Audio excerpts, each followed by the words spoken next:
Yeah. Let's go! Please tell me that I can't, that I won't, that I fail, that I'll never make it out, yeah.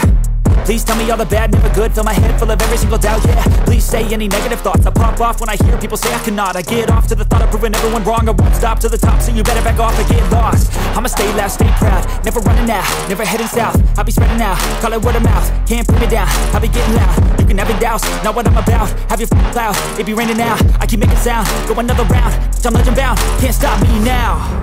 Hello! Et voilà, c'est les 3 minutes crypto. Première actualité de fou, Juno, qui se dit vouloir être en concurrence avec Ethereum. Ils ont fait une boulette énorme. Il y a eu un souci avec un utilisateur qui avait 3 millions de tokens, alors que normalement, personne ne devait en avoir plus de 50 000. Et ce qui s'est passé, c'est qu'ils ont voulu bloquer les tokens. Et au moment où ils ont voulu faire le transfert pour bloquer les tokens, ils ont fait une erreur de frappe dans l'adresse et ils ont envoyé les tokens nulle part. Du coup, ils ont volé les tokens à cette personne, ce qui n'est pas forcément très clean quand on parle de décentralisation, mais en plus de ça, ils ont carrément perdu les tokens, et le tout d'une valeur de 36 millions de dollars. Donc ça fait très mal à ce projet qui est basé sur Cosmos, et il va falloir qu'ils trouvent une solution maintenant, parce qu'au final, l'entreprise a fait une grosse boulette avec les tokens qui leur appartenaient pas, tout simplement. Et ceci, normalement, pour mettre les tokens en attente, le temps que l'ensemble de la communauté prenne une décision. Bref, très mauvais coup de pub pour Juno, ils ont quand même sacrément bien déconné. Ascendex vous propose un petit concours très sympa, un concours de trading sur une crypto qui s'appelle ANML. Vous connaissez peut-être pas, c'est le projet Animal Concerts qui diffuse des concerts interactifs en mode métaverse. Du coup, vous avez sur Ascendex la possibilité de le trader pour en gagner encore plus. Si tu arrives à trader plus de 1000 USDT d'ANML dans la journée, tu as une récompense de l'équivalent de 20 USDT dans ce token. Et si tu traînes pour plus de 200 $ mais moins de 1000 $, tu as quand même une récompense de l'équivalent de 10 USDT. Évidemment, chaque jour, tu peux répéter l'opération. Tu peux gagner jusqu'à 140 USDT si tu trades pour l'équivalent de plus de 1000 $ et jusqu'à 70 $ si tu trades pour l'équivalent de 200 à 1000 $. Et les 50 premiers qui auront le plus de volume gagneront tous l'équivalent de 10 000 $ en ANML. Au passage d'ailleurs, sur Ascendex, vous avez la possibilité d'avoir du castage à moitié prix avec les fameux Lucky Drop pour ceux qui pendant la phase de qualification vont trader plus de 10 000 USDT. Tu as le lien en description pour t'inscrire sur Ascendex et pour profiter un peu de ces deux événements. Et donc l'actualité de dingue, c'est le Luna qui perd moins 50% en une journée. Mais qu'est-ce qui s'est passé? Tout simplement, l'UST a commencé à perdre sa stabilité et a fini par sombrer, ce qui a amené à un point où les réserves en Bitcoin AVAX n'étaient plus suffisantes. Et donc l'arbitrage a essayé de jouer avec le Luna, mais évidemment ça n'a pas marché. La baisse de l'UST a commencé à faire peur évidemment aux possesseurs du Luna. Donc il y a eu des ventes massives, ce qui a entraîné encore plus l'UST vers l'effondrement jusqu'à atteindre les 64 centimes. Un truc de dingue pour un stablecoin, bien évidemment. Heureusement, la Luna Foundation a décidé d'intervenir, ce qui permet maintenant à l'UST à remonter. Il est à plus de 90 centimes et revient vers les 1 $.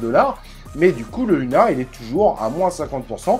À voir évidemment s'il va remonter. Ça peut être un très gros coup de poker, mais il faudrait pas que l'UST revive un deuxième scénario comme ça. Si ça venait à se reproduire dans le futur, malgré en effet la grosse baisse des crypto-monnaies, il se pourrait bien que Luna ensuite ne remonte jamais. Mais là, il y a peut-être un coup de poker à faire, à toi de voir, mais c'est un truc de dingue quand même de voir du Luna à moins 50% en seulement 24 heures. Voilà, n'hésite pas à laisser un commentaire, de liker cette vidéo, et bien évidemment, on se retrouve pour une prochaine vidéo de C0 3 minutes crypto.